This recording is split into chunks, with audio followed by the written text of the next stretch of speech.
Primary succession is one of two types of biological and ecological succession that occurs after a major disaster which destroys the soil and all of the remnants of the previous inhabitants that existed in that ecosystem. The other type of succession is secondary succession. In this video, we will go over the topic of primary succession after a volcano eruption. Every primary succession timeline is different, depending on the existence and availability of nearby species and the extent of the damage inflicted upon the original ecosystem. The specific module that we based this video off of took about 150 years to become a thriving ecosystem after it was destroyed in a volcano eruption. Volcano eruptions are one of the ways that the depletion of species in soil can occur. We chose this type of destruction because you can clearly see all of the steps in which the ecosystem develops, as it is not underwater or in a desert biosphere.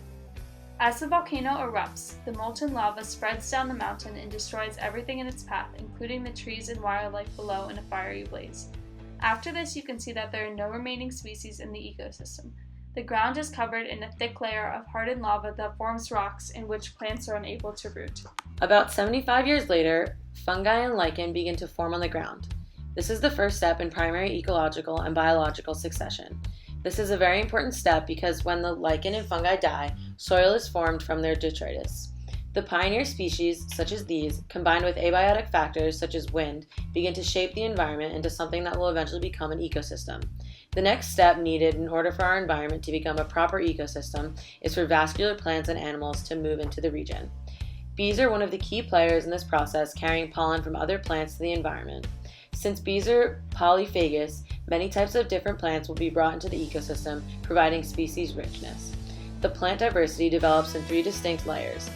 First, the growth of annual plants is observed, followed by perennial plants, then eventually the shrub phase will occur and the environment will be covered in tall grass and shrubs, as well as annual and perennial plants.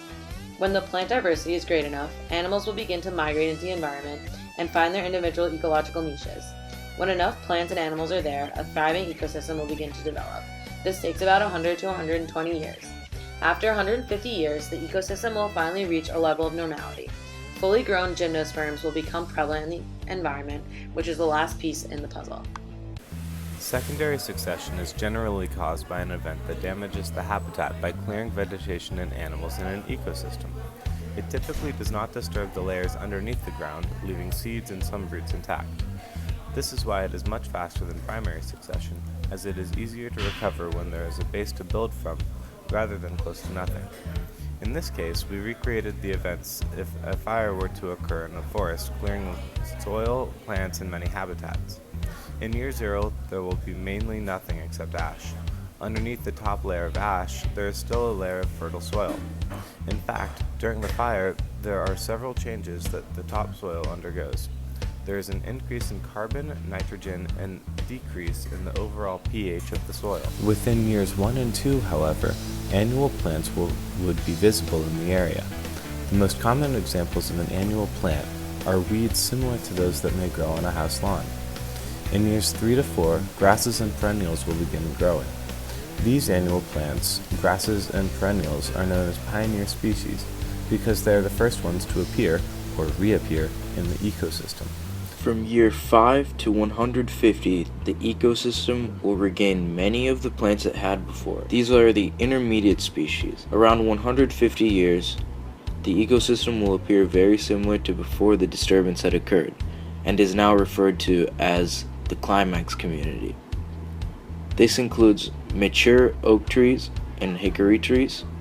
Golden Gate Park near San Francisco, California, is an example of a climax community, after a fire tore through it in 1851.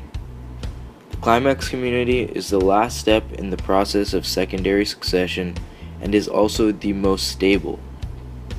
Animals generally start to appear as their overall habitats start to reappear.